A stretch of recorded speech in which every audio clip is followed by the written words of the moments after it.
साहेब खरोखर आहे, हे पक्ष एक सेकंद बाजूला ठेवूया, राजकारण बाजूला ठेवूया, पण जे गट सचिव आज कोणाचं 40, 45, 50 वय झालं, शेतकऱ्याचीच मुलं आहे सर, आमचीच मुलं आहेत, ते आमचीच सगळे भाऊ आहेत. त्या सचिवांना 15-15 महिने जर त्या ठिकाणी पगार नसेल, त्यांचा दूध, किराणा, मुलांचे शिक्षण कसे होतील? आणि जर दुर्दैवाने एखाद्या जर चुकीचा विचार सचिवाच्या मनामध्ये आला ना, तर तुम्हाला सांगतो यांना माफ करणार नाही.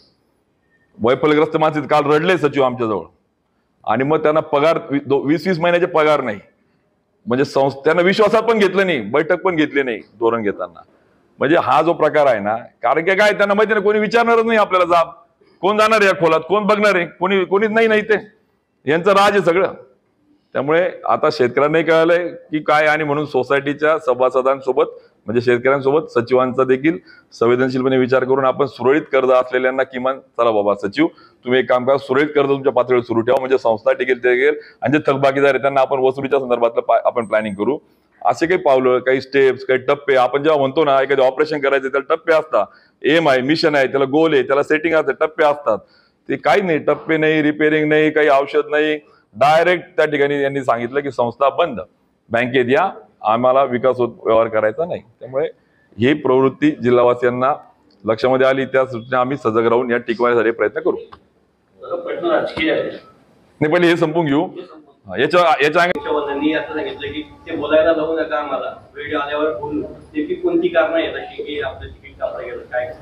तिकीट त्यांनी कापलं, त्यांनी कारण सांगावे. आणि मंगेश चव्हाण यांचं राजकीय वय 3.5 वर्ष आहे, त्यामुळे त्यांचं उत्तर ऑक्टोबरला मिळेल, त्याच्यावर आज बोलणं उचित नाही. त्यांनी असं म्हटलेलं आहे की कत्तल खानांना एकदा परवानगी देण्यात आली असंही त्यांनी म्हटलेलं आहे. आणि प्रवीण चव्हाण प्रकरणात पण त्यांनी म्हटलेलं आहे जळगाववरून कागदपत्र पुरवली गेली, त्यांनाच विचारा तुम्ही काय सांगता या सगळ्या संदर्भात. जो आपल्या मातेचा सुपूत असेल, ज्याने आपल्या आईचं दूध पिलं असेल, ज्याने सांगितलं मी आमदार होतो, तो पावे तो एक वीट ठेवू दिली नाही, किंबहुना प्रवीण पोटे पाटील उद्योग राज्यमंत्री असताना प्रेमचंद खिवसरा भाजपाचे पदाधिकारी यांना सोबत घेऊन त्यांनी तात्काळ स्थगिती दिली आणि एक वीट ठेवल्या गेले नाही. या उलट मंगेश चव्हाण आमदार झाल्यानंतर तिथे कंपाऊंड केले गेले आणि याच प्रेमचंद खिवसरा नावाच्या भाजपच्या पदाधिकाऱ्याने बिल्डिंग मटेरियल सप्लायचं दुकान आहे त्यांनी तिथे मटेरियल दिलेलं आहे. त्यामुळे मला बोलायला लावू नका. मला काय होतंय, राजकारणाचा फोकस ठेवायचा आहे, मला डायव्हर्ट व्हायचं नाही. मी या सगळ्या प्रश्नांना उत्तर देईल. या सगळ्या प्रश्नांच्या संदर्भात तुम्ही किती लोकांना दिशाभूल केली ना, लोकांना कळलंय, बरोबर आहे का? तुम्ही पहिले आता एक काम करा, तुम्ही दूध संघाचे चेअरमन आहात, दुधाकडे लक्ष द्या. तुम्ही राज्याच्या कॅबिनेटच्या काउन्सिलचे मिनिस्टर आहेत, तुम्ही त्या राज्याच्या कॅबिनेट काउन्सिल मधून खानदेशाला काय दिलं? तुम्ही देशाचं बोलतात ना, देशात खानदेश आहे, खानदेशाला काय दिलं त्याच्यावर बोला. आणि म्हणून येणाऱ्या काळामध्ये टप्प्याटप्प्यामध्ये सगळ्यांना, आमचे उद्धवजी साहेब जसं म्हणतात ना, टप्प्यात आल्यावर सगळ्यांना घेऊ आम्ही वेळ त्या ठिकाणी. धन्यवाद. यावेळी शेतकऱ्यांना तो पण पर्याय दिला गेला काय नेमकं त्याच्या संदर्भात? नाही, पुनर्गठनच्या संदर्भात असेल, कर्ज प्रक्रियेच्या संदर्भात असेल, अनेक उणिवा आहेत. माझी काय जिल्हा बँक पण आपली शेतकऱ्यांची, मला जिल्हा बँकेच्या संदर्भामध्ये त्या ठिकाणी मला अपेक्षा होती. खरं तर ही प्रेस आम्ही 4 दिवसापूर्वी 3 दिवसापूर्वी घेऊ शकत होतो, पण आम्ही वाट बघत होतो, जाऊ द्या आता पावलं टाकतील कशाला, आपण विनाकारण बँकेचं सेन्सिटिव्ह विषय आहे, आपण नको त्या ठिकाणी पावलं टाकायला. आमचे नेते आम्ही सगळ्यांनी संयमाने घेतलं, चला पावलं टाकतील. आणि काल पण आम्ही त्या ठिकाणी ठरवलं होतं की याच्यावर हे करून आम्ही म्हटलं चला अजून एक दिवस सगळे सचिव आम्ही बोललो, सचिव संघटनेचे अध्यक्ष सचिवांशी बोललो, विविध कार्य सोसायटीचे चेअरमन यांच्याशी बोललो, मी सगळ्यांशी शेतकऱ्यांशी बोललो. त्यांना आम्ही सांगितलं एक दिवस वाट बघू, शेतकऱ्याचेच मुलं आहेत ते काही उत्तर प्रदेश बिहारवरून आले नाही, घेतील निर्णय, बघू म्हटलं वाट. पण काल पण त्यांनी तोंडाला पानं पुसले, काय की 2 चेक आम्ही घेणार नाही. अरे तुम्ही जे शेतकरी 30-30 वर्ष तुमच्या सोसायटीशी जोडलेले आहेत, त्यांचं सगळं 7-12 तुमच्याकडे सगळं मॉर्गेज आहे, त्यांचं सगळं गाण तुमच्याकडे आहे, सचिवाला त्याचं घरदार त्याचे वारसदार माहित आहे सगळे, आणि त्याच्याकडनं चेक घेणार नाही म्हणजे उपकार करताय का तुम्ही?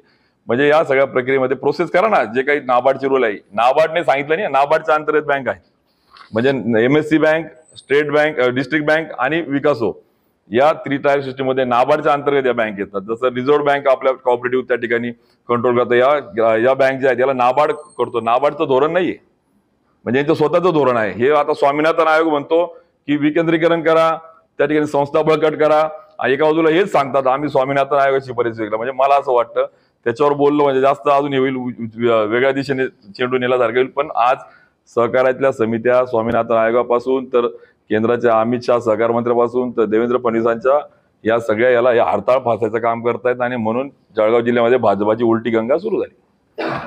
दादा याच्यात परत आणि ठेकेदारांना त्रास दिला, ब्लॅकमेल केलं ठेकेदारांना आणि त्याच्यामुळे तिकीट काढलं. सन्माननीय जे लोकप्रतिनिधींचं नाव घेऊन त्यांना मी विनाकारण मोठं करू इच्छित नाही. मी तुम्हाला सांगितलं त्यांची राजकीय वय आणि उंची किती आहे. अपघाताने जे राजकारणात येतात ते कसे जिल्ह्यातल्या लोकांचा अपघात करून लोकांना त्या ठिकाणी जबाबदार धरतायत. माझा जिल्हा मागे पडतो आहे, माझा शेतकरी वर पडतो आहे. माझा त्या ठिकाणी या सगळ्या संदर्भामध्ये त्यांनी त्यांच्या जबाबदारीला नाही द्यावा की त्यांना माहित नाही. त्यांचं वय 3.5 वर्ष यासाठी बोललो की 10 वर्षापूर्वी तो कॉन्ट्रॅक्ट दिला गेलाय की ज्यावेळेस मी आमदार पण नव्हतो त्यावेळेस ते टेंडर झालेलं आहे. बरोबर आहे. म्हणजे माझ्या आधी 89च्या आदल्या टर्म मध्ये ते कॉन्ट्रॅक्ट दिलं गेलेलं आहे. उलट अजून 40% काम अपूर्ण आहे. ते पूर्ण कसं होईल त्याच्यात प्रयत्न करणं गरजेचं आहे. ठेकेदाराला ब्लॅकलिस्टेड करा ही मागणी मी कलेक्टर समोर केली आणि यांचा एका राजकीय पक्षाचा तो नातेवाईक असेल हे म्हणतील माझा पक्षाचा आहे म्हणून त्याला बोलू नको. मला पक्षाने मला कोणी एका पक्षाच्या याने निवडून नाही दिलं, मला लोकांनी निवडून दिले 7 लाख मतांनी. त्यामुळे मी लोकांना डोळ्यापुढे ठेवतो. त्या अँगलने मी काम केले. त्यामुळे कुठेतरी बगल देणे, प्रश्नाला हे घेणे, थोडंसं आतून पण किती खालचं राजकारण करायचं. मला असं वाटतं की आता या लोकसभेमध्ये आणि येणाऱ्या विधानसभेमध्ये या 2024 मी तुम्हाला बोललोय क्रांतीचं वर्ष. मी मशाल त्याच्यासाठी घेतली की जर तुम्ही चुकीचं काम कराल तर तुम्हाला सोडणार नाही. याच्या प्रकरणामध्ये आपण काही स्थानिक पदाधिकाऱ्यांना अडकवण्यासाठी प्रवीण चव्हाणांना कागदपत्र पुरवले असं आरोप. अहो, BHR ही संस्था आहे. ठेवीदारांना कोणी लुटलं, BHRच्या प्रॉपर्टी कोणी घेतल्या, ऑडिट करा. तुमची संस्था आहे, चौकशा करा. तुमचं सत्ता आहे, तुम्ही सगळं समोर आणा. उलट जर खोलात गेलो ना मी यांना पळता भोई थोडी जामनेरच्या बाहेर निघू देणार नाही यांना मी जर मी खोलात गेलो तर. पण माझं म्हणणं आहे की मी व्यक्तिद्वेषी राजकारण करणार नाही. जे त्यांनी केलं मी मुद्द्यावर बोलेल. मी शेतकऱ्यांच्या, ठेवीदारांच्या, दूध उत्पादकांच्या, त्या ठिकाणी जिल्हा बँकेच्या, त्या ठिकाणी सचिवांच्या, मी ज्या त्या ठिकाणी अन्याय होणार आहे त्यांच्या बाजूने मी उभं राहणार आहे. मी व्यक्तिद्वेषी काम करणार नाहीये. चांगलं काम केलं तर मी कौतुक पण करेल. त्यामुळे या सगळ्यांना इशारा आहे आता आजपासून बोलताना तोल सांभाळून बोला, बेबान बोलू नका. लोकांना दिशाभूल करण्याचे तुम्ही प्रयत्न किती केले तरी लोक हुशार झाले. त्यांना कळतंय काय बोंब पाडली आपण. 10 वर्ष कॅबिनेटच्या मिटिंगला तिथे झोपा काढतायत का तुम्ही? ते दादा भुसे पोखरामध्ये त्यांचा तालुका टाकून घेता. याची दाढ उठली नाही तिथे. एखादा माणूस त्याला तोंड दाखवलं नसतं जिल्ह्यामध्ये की मी कॅबिनेटचा मंत्री आहे, माझ्या जिल्ह्यातलं एक गाव त्या ठिकाणी पोखरा योजनेत घेतलं गेलं नाही. लाज वाटत नाही? आणि वरून सांगता अजून कोणत्या तोंडाने शेतकऱ्यांपुढे जाताय तुम्ही? कोणत्या टोनाने मतं मागताय तुम्ही? पोखरामध्ये गाव नाही, इकडे ट्रॅक्टरचं अनुदान नाही, ठिबकचं अनुदान नाही, आणि मग काय तुम्ही करताय शेतकऱ्यांसाठी? म्हणजे हे सगळे पोकळवाचे शेतकरी खरा माझा प्रामाणिक आहे तो पेटलाय. त्याला कळतंय माझं कोण आणि माझा दुश्मन कोण आहे. त्यामुळे या संदर्भात मतपेटीतून त्या ठिकाणी सगळं दिसणार आहे. त्यामुळे आपण पण शांतता ठेवा. आणि मला आपल्याला पण विनंती आहे की मला पण त्या माळेचं मनी करू नका. ती पण तुम्ही सकारात्मक राजकारण आपण करू. धन्यवाद. शेतकऱ्यांविषयी जेव्हा संवेदनशील प्रश्न विचारतो मनापासून आनंद होतो. अत्यंत महत्वाचा आहे की छत्रपती शिवाजी महाराज यांच्या नावानं प्रोत्साहनपर अनुदान म्हणजे जे शेतकरी रेग्युलर कर्ज भरतात त्यांना 50,000 रुपये प्रोत्साहन अनुदान देण्याचं धोरण सरकारने स्वीकारलं. आणि अद्याप पावे तो हजारो असे शेतकरी आहेत. म्हणजे त्यांच्या मनामध्ये अशा वेदना होत आहेत ना. मी काल ज्यावेळेस येत होतो आडगाव कासोदा, जेव्हा मी भडगाव, जेव्हा चाळीसगावहून, तर शेतकऱ्यांनी आम्ही चूक केली का? आम्ही रेग्युलर कर्ज भरलं तर मग त्यांना अनुदान देण्यासंदर्भात यांना वेळ कुठे? DDR कडे एक बैठक घेतली यांनी, त्याचे काही पावलं टाकले. आणि खरं आहे की सुरळीत कर्ज, रेग्युलर कर्ज भरणाऱ्या शेतकऱ्यांना प्रोत्साहनपर 50,000 रुपये अनुदानापासून अजून वंचित ठेवला आहे. त्यांना ते पैसे मिळाले नाही. त्यामुळे हा पण एक गंभीर बाब त्या ठिकाणी आहे. आणि त्याच्या संदर्भात आम्ही निवेदनात हाही बाब कव्हर केलाय. आणि अत्यंत महत्वाचा विषय त्या संदर्भात पावलं टाकावे. आपल्याला मिळालेल्या पदाचा योग्य वापर त्यांनी करावा ही सूचना आज त्या ठिकाणी आहे. दादा तुम्ही हे सगळं आता तुम्ही बोलताय, मित्र पक्षाचे अनेक संचालक तिथे ते काहीच बोलत नाही याच्यावर, मंजुरी देतात त्या विषयी. आता या सगळ्या भूमिकेमध्ये बिईंग ॲज अ बँकेचं आम्ही बँक चेअरमन बसवला. सांगणारे कोण आहे? गिरीश महाजन. माझी सत्ता बँकेत आहे सांगणारे कोण आहे? गिरीश महाजन. तर गिरीश महाजन साहेब जसं आपण श्रेय घेतो, मी फोडले, मी निवडून नाही आणले, मी फोडले सांगतात ना, आनंद आहे. पण जसा क्रेडिट घेतात तशी जबाबदारी पण राजकारणात घ्यावी लागते. नक्कीच घेतलं पाहिजे. जो करतो, जो मेहनत घेतो, ज्यांनी फोडले, ज्यांनी कसे तोडले त्यांना माहिती, त्याचं जायचं नाही आपल्याला कसे फोडले तोडले. पण जे क्रेडिट घेतात तशी जबाबदारी पण घेतली पाहिजे. एका बाजूला ऑथॉरिटी आहे पण रिस्पॉन्सिबिलिटी नाही. एका बाजूला क्रेडिट आहे पण त्याला समोर जाण्याच्या साठीची जबाबदारी घ्यायला तयार नाहीये.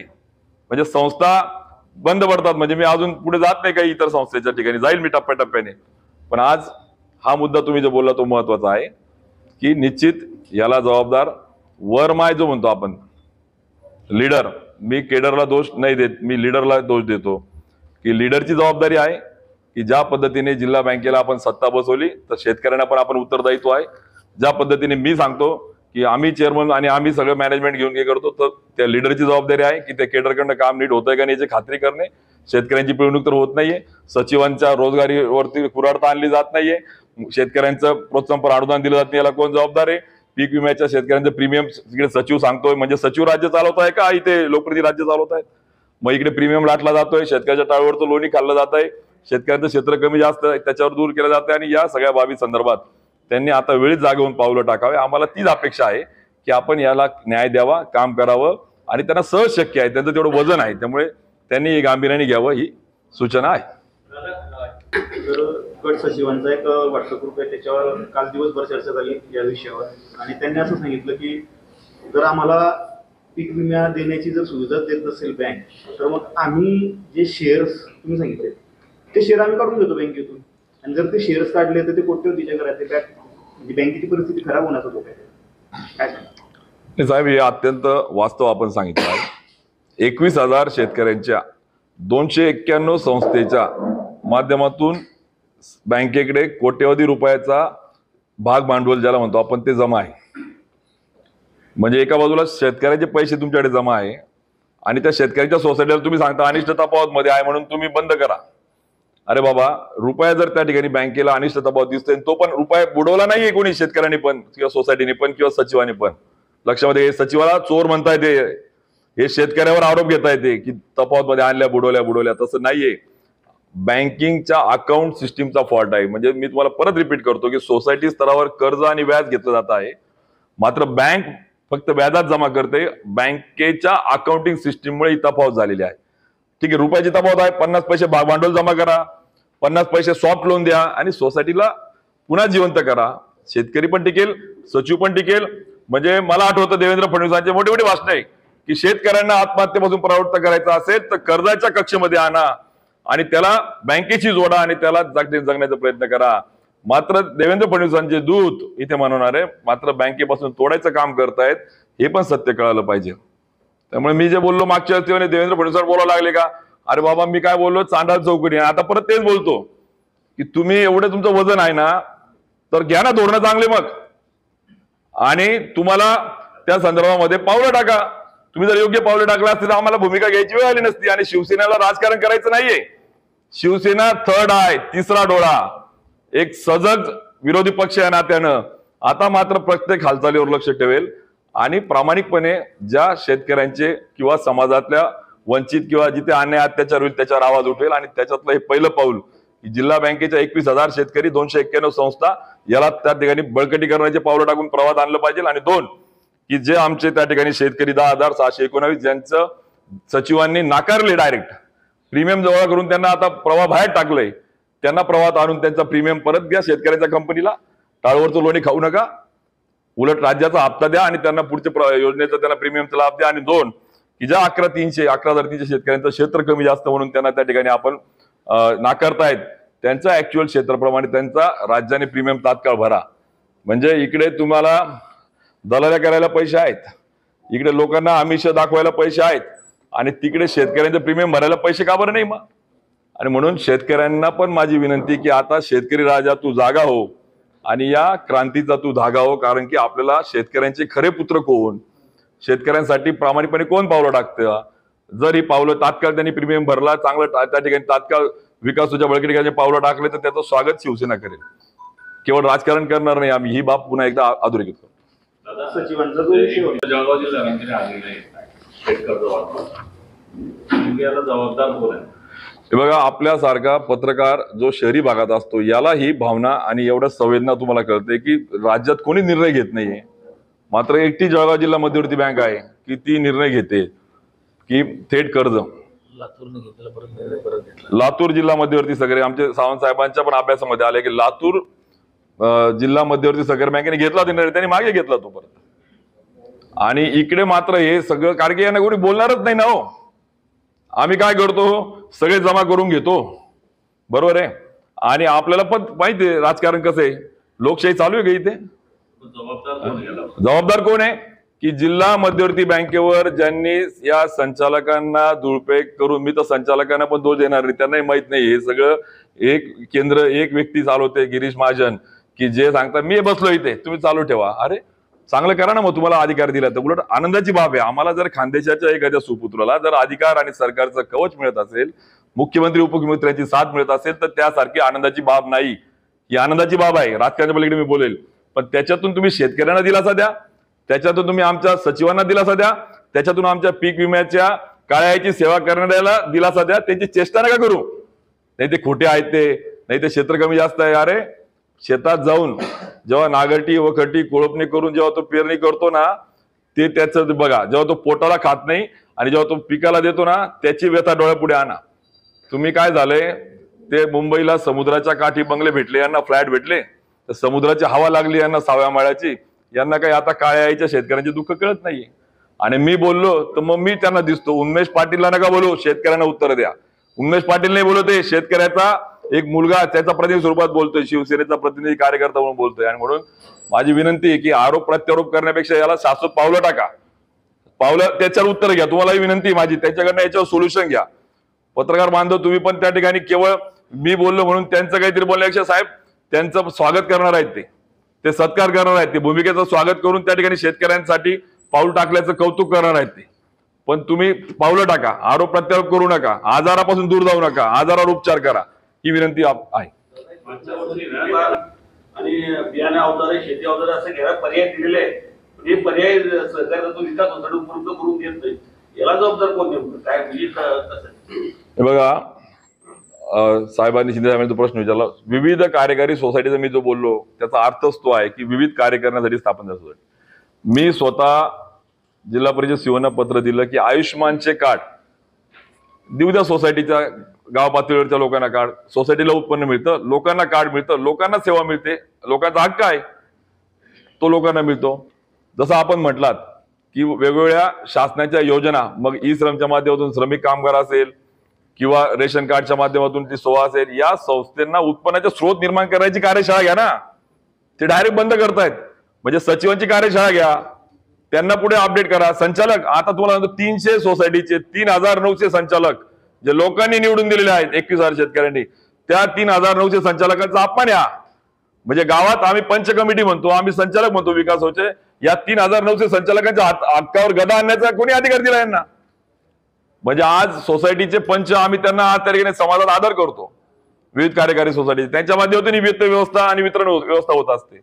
त्यामुळे या सगळ्या संदर्भात आपण जे म्हटलात की या उलट आपण कार्यशाळा घ्या सचिव आणि संचालकांची, त्यांना उत्पन्नाचे स्रोत काय देता येईल त्याच्यावर पावलं टाका आणि त्याला बळकटी करण्याचे पावलं टाका. काटकसरीचं धोरण घ्या, सॉफ्ट लोन द्या, 50% कमी व्याजाने बिना व्याजाने 50% तुमचं भाग भांडवल तेच जमा करतो. म्हणजे त्याच्या बर्डन पण सोसायटीवर येणार नाही. म्हणजे एका बाजूला सोसायट्या पण टिकतील, सचिवांचा रोजगार पण टिकेल आणि दुसऱ्या बाजूला शेतकऱ्याला कर्ज व्यवस्था देणारी व्यवस्था पण मजबूत होईल. आणि विविध कार्यकारी सोसायटी म्हणजे विविध कार्य करत असताना इतर शेतकऱ्यांना देखील त्या ठिकाणी चांगल्या पद्धतीने गाव पातळी योजना मिळतील. आपण बघितलंय की नगर जिल्ह्यातल्या त्या ठिकाणी नागवडे पाटलांची सोसायटी हा आशिया खंडातली सगळ्यात मोठी सोसायटी. मग तिचा पॅटर्न नको आपल्याला मोठी सोसायटी, पण किमान संस्था टिकतील असं पावलं टाका, ती अपेक्षा त्यांच्याकडनं आहे. आणि मला खात्री आहे की आरोप प्रत्यारोप आणि त्या ठिकाणी पेक्षा पावलं टाकतील आणि ती अपेक्षा या निमित्ताने आहे.